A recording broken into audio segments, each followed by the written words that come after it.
피안도 이전 영상에 이어서 시작하도록 하겠습니다. 아츠씨는 아키라를 두고 미야비와 단판을 지으러 발걸음을 옮깁니다.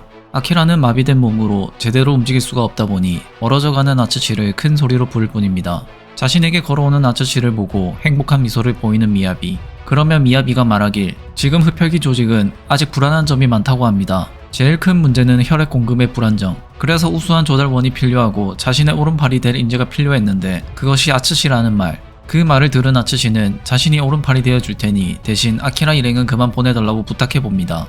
그 말을 들은 미야비는 코웃음 칩니다. 이제 곧 아츠씨는 흡혈귀로 부활할 것이고 그렇게 되면 자신의 말을 따르는 부하가 될 텐데 교섭할 이유가 없다는 것이었죠. 말이 끝나기 무섭게 발작을 일으키기 시작하는 아츠씨. 무척이나 고통스러워합니다. 머리를 바위에 부딪히며 버텨보려고 하였지만 끝내 소용이 없었고 아츠씨는 쓰러집니다. 그 모습에 행복한 웃음을 짓는 미야비. 그러면 미야비는 이제 아츠씨를 지나 아키라 일행에게 무섭게 다가갑니다. 나머지는 필요가 없다며 살려줄 생각은 아예 없어 보입니다. 그런데 죽은 줄 알았던 아츠씨는 아직 정신의 끈을 놓지 않은 듯 보입니다. 자신은 이렇게 허무하게 죽을 수 없다며 아키라 일행을 구하기 위해 마지막 힘을 내며 일어나려고 노력합니다. 그렇게 일어나서 미야비가 가는 길을 칼로 막은 아츠씨. 아츠씨는 아키라 일행을 구해야겠다는 집념은 강대하였고 미야비의 상대는 자신이라며 더 이상 앞으로 가지 말라고 말합니다. 아츠씨의 목표는 단 하나, 흡혈귀가 되기 전에 어떻게든 아키라 일행을 여기서 탈출시키겠다는 것. 그리고 큰 소리로 외칩니다. 자신이 미야비를 막고 있을 테니 사람들을 탈출시키라고. 하지만 입구는 커다란 바위로 막혀 있었습니다. 아츠씨의 탈출 계획은 큰 악기. 덩치가 큰 악기를 바위 위에 떨어뜨리면 탈출구를 만들 수 있었습니다. 악기의 왼발이 딛고 있는 곳이 지하수 때문에 약해져 있었고 저기에 약간의 충격이면 무너뜨릴 수 있어 보였습니다. 대장은 아키라에게 활을 쏴서 발밑을 노리라고 합니다. 그리고 악기가 중심을 잃으면 대장은 혀를 잡아당겨 낙하 궤도를 바꿀 계획입니다. 대장과 아키라가 탈출 계획을 세우는 동안 아츠씨와 미야비는 치열한 싸움이 시작이 되었습니다. 하지만 감염으로 인해 더욱 몸이 약해진 아츠씨는 당연히 미야비의 상대가 되지 않았습니다. 미야비는 감염으로 인해 발작을 일으키면서도 계속 일어나서 싸우는 사람은 처음이라고 신기해합니다. 아츠씨는 정말 자신의 목숨이 붙어있는 한 계속 미야비를 막을 작정으로 보이고 미야비는 그런 아츠씨를 보며 자신의 오른팔이 될 자격이 있다며 더욱 만족한 웃음을 짓습니다. 한편 아키라는 가토에게 부탁해 활을 구하는 데 성공을 하였습니다. 하반신은 아직 마비가 풀리지 않아 켄이 잡아주고 그 상태로 활을 쏘려는 아키라. 아키라의 목표는 악기의 왼발 밑이었고 최대한 집중을 합니다. 아츠씨가 얼마나 버틸지 몰랐기 때문에 최대한 빨리 성공을 해야 하였습니다. 긴장되는 순간 아키라가 활을 쏘았습니다. 위치는 정확해 보이지만 과연 한 번에 무너질지 모르는 상황.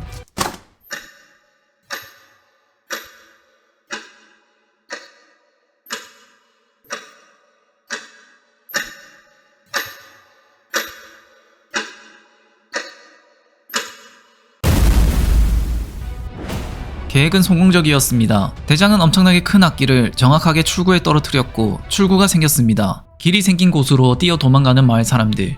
아키라가 아츠씨에게 같이 도망가자고 말해보지만 아츠씨가 말합니다. 이 흡혈귀 섬에서 살아가기 위해서 지켜야 할 철칙. 감염된 사람에게는 정을 일적 끊어버릴 것. 그 말을 마지막으로 아츠씨는 아키라에게 보여주기라도 하듯 방심하고 있는 미야비와 함께 자신을 찔러버립니다. 미야비를 움직이지 못하기 위한 아츠씨의 계획이었고 아키라에게 자신을 버리라는 표현이기도 하였습니다. 도망가는 마을 사람들을 보며 아까워하는 미야비. 켄도 아키라에게 도망가자고 말합니다. 하지만 차마 형을 두고 갈 수 없는 아키라가 때를 쓰기 시작합니다. 그때 엄청난 울림과 함께 계음이 들립니다. 대장이 예측하길 큰 악기가 떨어지면서 생긴 진동 때문에 눈사태가 생긴 것 같다며 빨리 움직이라고 합니다. 특히 여기는 계곡이기 때문에 여기 그대로 있으면 빠져나갈 수 없는 위험한 곳이었습니다. 시간이 별로 없다고 생각한 아츠씨는 아키라의 마음을 돌리기 위해 외칩니다. 더 이상 가까이 오지 말고 도망치라고.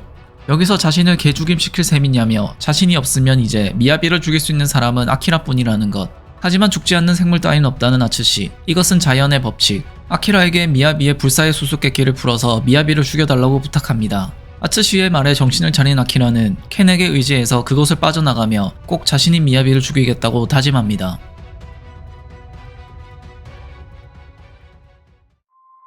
계곡에서 탈출한 마을 사람들은 쉬지 않고 달려 마을에 도착을 하였습니다. 하지만 이곳 역시 흡혈귀 때문에 폐허나 다름이 없었습니다. 그런데 맛있는 냄새가 나는 걸 느낀 사람들이 그곳을 향해 가보니 거기에는 요리하고 있는 니시야마가 있었습니다. 흡혈귀 마비가 풀리고 마을에 내려와 수투를 만들며 사람들을 기다리고 있었던 니시야마.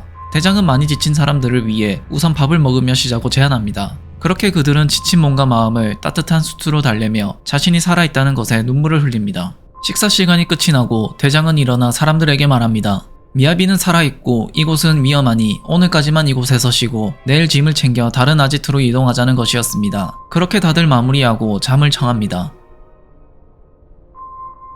한밤중 모두가 잠을 청하고 있습니다.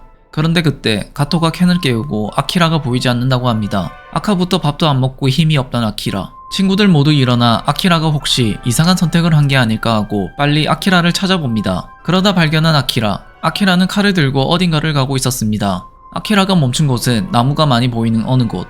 그리고 칼을 꺼내서 나무를 하나 베었습니다. 그걸로 끝이 아니었습니다. 그 다음 나무도 베기 시작하는 아키라. 마치 울분을 토해내듯 나무를 베고 있습니다. 이것은 아키라 나름대로 형과의 결별 의식인 것 같습니다. 그렇게 아침까지 쉬지 않고 나무를 베어버린 아키라. 마지막으로 일어나 형을 생각하며 인사를 합니다. 아키라는 그렇게 한 단계 더 성장하였습니다. 아침이 되고 마을 사람들은 다음 아지트로 향할 준비를 합니다. 다음 목적지는 남쪽 구석에 있는 폐교, 그곳으로 가자고 말합니다. 그리고 정말 흡혈귀들이 공격을 하러 왔습니다. 그렇지만 워낙 작은 숫자들이다 보니 아키라 선에서 쉽게 정리가 되었습니다. 이동 중에 대장이 아키라를 부릅니다. 아키라가 미야비의 조사에 대해서 고민하고 있는 걸 알아차렸기 때문입니다. 대장이 말하길 아츠시도 미야비의 비밀에 대해서 조사를 하고 있었다고 합니다. 미야비에 대한 비밀 조사. 거기다 지금 가고 있는 폐교에 아츠시와 함께 미야비를 조사한 파트너가 있는데 그 사람이 아키라를 도와줄 거라고 말해줍니다. 대장은 도착하면 그 사람에게 여러가지 물어보면 단서가 나올지 모른다는 말을 해주고 자신의 위치로 돌아갑니다. 아키라의 친구들은 서로를 부축하며 걸어가고 있습니다. 그러며 방금 전 대장이 말한 아츠시의 파트너에 대해 이야기하고 있습니다. 아츠시의 파트너였다면 엄청 강한 남자일 거라고 생각하는 친구들. 그러자 그 이야기를 듣고 있던 대장이 남자가 아니라고 말합니다. 아츠시의 파트너는 남자가 아닌 여자, 거기다 대장의 딸이었습니다. 그 이야기를 들은 친구들은 오히려 웬만한 남자들보다 강할 거라고 생각하여 더욱 기대합니다. 그러는 사이 폐교가 보이기 시작하였습니다. 오래전 버려진 폐교였지만 많은 사람들이 살기에는 적합해 보이고 대장은 당분간은 이곳을 본거지로 삼겠다고 말합니다. 폐교를 보는 아키라는 다른 것보다도 이곳에 형인 아츠시의 파트너가 있고 미야비를 죽일 방법을 알고 있지 않을까 하는 기대를 하며 안으로 들어갑니다. 아무도 없는 폐교 과학실. 그곳에 누군가 자고 있었고 사람들이 도착한 소리를 듣고 일어납니다. 일어나서 앉는 레이가 바로 대장의 딸이었습니다. 과학실 창고에서 움직임을 느낀 레이는 과학실 창고로 들어갑니다. 그런데 거기에는 손과 발이 묶여있는 움직이지 못하는 흡혈귀가 있습니다. 그 흡혈귀는 레이를 덮쳤지만 오히려 레이에게 붙잡혀서 창고에 있었던 것이었습니다. 레이는 흡혈귀를 통해 조금이라도 정보를 얻기 위함이었습니다. 그때 사람들의 소리를 들은 레이는 아빠의 목소리가 아니라는 것을 느끼고 바로 숨어버립니다. 그때 제일 먼저 들어오는 가토.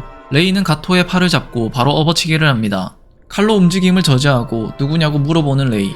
그런데 가토도 레이를 알아봅니다. 레이도 가토가 아키라와 같이 왔던 친구 중 한 명이라는 것을 알아봅니다.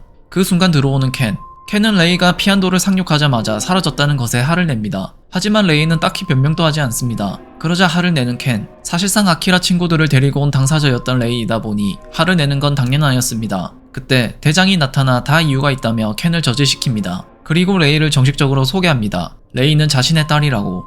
결국 아츠시의 파트너였던 여자가 아키라와 친구들을 피안도로 데려온 것이었습니다. 뒤에서 이야기를 듣고 있던 아키라가 심각한 표정으로 레이를 부릅니다. 아키라의 얼굴을 보고 늠름해졌다는 것에 기뻐하는 레이. 아키라는 그것보다 어떻게 하면 미야비를 죽일 수 있는지 물어봅니다. 당장이라도 미야비에게 복수하고 싶었던 아키라. 형의 원수를 갚을 거라고 말합니다. 그런데 그 말을 들은 레이의 표정이 급격히 당황해합니다. 아츠시의 신상에 무슨 일이 있냐며 당혹감을 못 감추죠. 그래서 아키라가 말해줍니다. 아츠시는 미야비 때문에 죽었다고. 그러자 바로 눈물을 보이는 레이. 아츠시가 죽었다는 것을 믿지 못하겠다는 표정입니다. 현실을 받아들이지 못하고 더 이상의 말을 하지 않고 과학실 창고로 들어가 버립니다. 친구들은 창고 문을 열어보려 하지만 문은 잠겨 있었습니다. 문을 부수고 들어갈까 하였지만 대장이 저지합니다. 이어지는 대장의 설명. 레이는 아츠시를 좋아했기 때문에 그걸 받아들일 수 있을 때까지 기다려달라고 부탁합니다. 아키라는 자신이 대표해서 레이가 스스로 나올 때까지 문 앞에서 기다리기로 하였습니다. 아키라는 레이가 아츠시를 좋아한 만큼 자신처럼 미야비에게 복수하고 싶을 거라고 생각합니다. 레이는 창고 안에서 아츠시가 죽었다는 것에 슬픔에 빠져 있습니다. 그런데 흡혈귀의 상태가 많이 좋아 보이지 않습니다. 흡혈귀는 변이를 하기 시작하였고 힘이 세진 흡혈귀는 줄을 끊고 일어나 레이에게 다가갑니다. 밖에서 기다리고 있던 아키라는 창고 안에서 심상치 않은 소리가 들리자 아키라가 문을 강제로 열고 들어갑니다. 그런데 막상 들어가 보니 레이는 혼자서 손쉽게 변이하고 있던 흡혈귀를 처치하였습니다. 흡혈귀로 인해 오히려 머리가 개운해진 레이. 이 섬에서 더 이상 슬퍼할 시간은 없다며 아키라에게 아츠시와 자신이 조사한 모든 정보를 가르쳐주겠다고 말합니다. 우선 가기 전에 감염되는 걸 막기 위해 세수를 하는 레이. 수건으로 물기를 닦으면서도 아츠시의 원수를 꼭 갚자며 다짐합니다. 그때 뒤에서 사람의 인기척이 들립니다. 행동이 재빠른 레이는 빠르게 다가가 업어치기를 합니다. 그것은 아키라의 친구들. 뒤에서 레이와 아키라의 행동을 지켜보고 있었는 듯합니다. 간단한 오해는 풀고 아키라의 친구들과 레이는 체육관 앞으로 왔습니다. 레이는 더 이상의 설명은 하지는 않고 체육관의 문을 열고 들어갑니다. 아무것도 보이지 않는 체육관. 그리고 레이는 더 안쪽의 문을 열고 들어갑니다. 그것은 체육관의 창고. 안으로 들어가는 레이는 이곳을 번거지로 아츠시와 함께 미야비에 대해서 조사했다고 합니다. 양초에 불을 붙이는 레이. 그러자 여러가지 사진들과 자료들이 보입니다. 그곳에는 아키라의 사진과 가족 사진들까지 있었습니다. 다시 한번 아츠시의 얼굴을 보니 눈물을 흘리는 아키라. 아키라는 또 한번 아츠시의 복수를 하겠다고 다짐합니다. 그런 아키라의 눈에 들어오는 엄청 오래된 사진. 오래된 사진이라고 할 만큼 무사옷을 입고 있는 사람이 보입니다. 레이는 메이지 시대에 찍은 사진이라고 합니다. 그리고 무언가를 보고 놀라는 표정의 아키라. 그 사진의 오른쪽 끝에 눈에 익는 사람이 있었습니다. 그것은 미야비. 미야비가 메이지 시대의 사진이라는 곳에 있습니다. 아키라는 바로 그 사진을 들고 왜 미야비가 여기 있냐고 물어보자 레이가 말합니다. 미야비는 메이지 시대에 존재했던 사람이라고. 거기다 이어지는 보충 설명. 옛날 서적으로 보면 이 섬에는 600년 전부터 흡혈귀 이야기가 있었다고 합니다. 흡혈귀는 전설이 아니라 실제로 이전부터 존재했다는 것. 그리고 레이는 아키라에게 사진을 더 자세히 보라고 말해줍니다. 아키라가 사진을 다시 한번 보니 모두가 가족처럼 보이며 미야비뿐만 아니라 모두가 흡혈귀였습니다. 이 사람들은 메이지 시대에 존재한 흡혈귀 일족의 사진이었습니다. 그곳에서 미야비는 흡혈귀 일족의 장남이었습니다.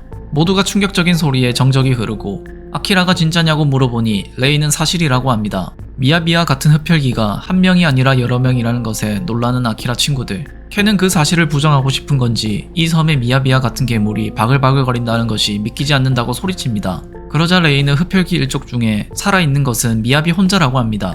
예상치 못한 이야기들. 어떻게 그런 것을 알고 있냐고 물어보자 레이는 극비 문서에 모두 적혀 있었다며 어느 책 한 권을 꺼냅니다. 그 책의 이름은 피안도의 흡혈병 보고. 군의관이라고 적혀 있는 것으로 보면 군인이 적은 보고서로 보입니다. 보고서에 따르면 흡혈귀는 이 섬에서만 유전되고 있는 병이었다고 합니다. 아키라 친구들이 지금까지 본 것은 혈액으로 감염되는 것이었는데 갑자기 유전이라는 말에 의아해합니다. 사실 옛날에는 흡혈귀가 남에게 감염되지 않았습니다. 그 흡혈귀 병에 걸리는 건 오직 흡혈귀 일족뿐. 그들은 눈이 빨갛고 송곳니가 있고 살아가기 위해서는 인간의 피가 필요로 하였습니다.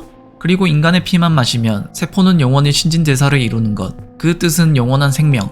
처음에 태어났을 때는 보통의 인간의 모습으로 태어난다고 합니다. 그러다 어느 날 우연히 발병해서 흡혈귀가 되는 것. 언제 발병하는가는 개인차가 있다고 합니다. 흡혈귀가 되면 인간의 피만 마시면 줄곧 그 모습인 채 살아가며 이론상으로 영원히 살 수가 있었습니다. 똑똑한 니시야마가 사진에는 늙었다고 나이가 많은 건 아니라는 걸 알아차립니다. 그 말이 맞았습니다. 흡혈귀 병은 발병하는 순간 나이가 멈추기 때문에 가운데 앉은 할아버지가 미야비의 동생이었습니다. 그리고 또 하나 특이점. 미야비는 머리가 하얀색이지만 나머지는 모두가 검은색이었습니다. 그 말에 레이는 미야비만의 특이 체질이었다고 합니다. 그래서 일족으로부터 냉대를 받았다고. 어쨌든 흡혈귀 일족은 이 섬 사람들이 신으로 모셨습니다. 옛날부터 피안도에 전해오는 흡혈귀 신앙. 섬 사람들은 음식과 자기들의 피를 스스로 일족에게 제공하였습니다. 피를 마시면 쾌락을 얻기 때문에 그런 면도 있었습니다. 아무튼 흡혈귀 일족은 아무런 일도 안 하고 이 섬에서 살고 있었습니다.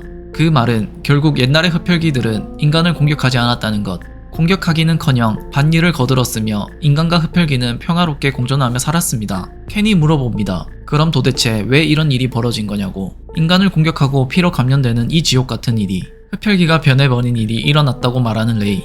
정확히 60년 전 무장 집단이 이 섬에 오고부터였습니다.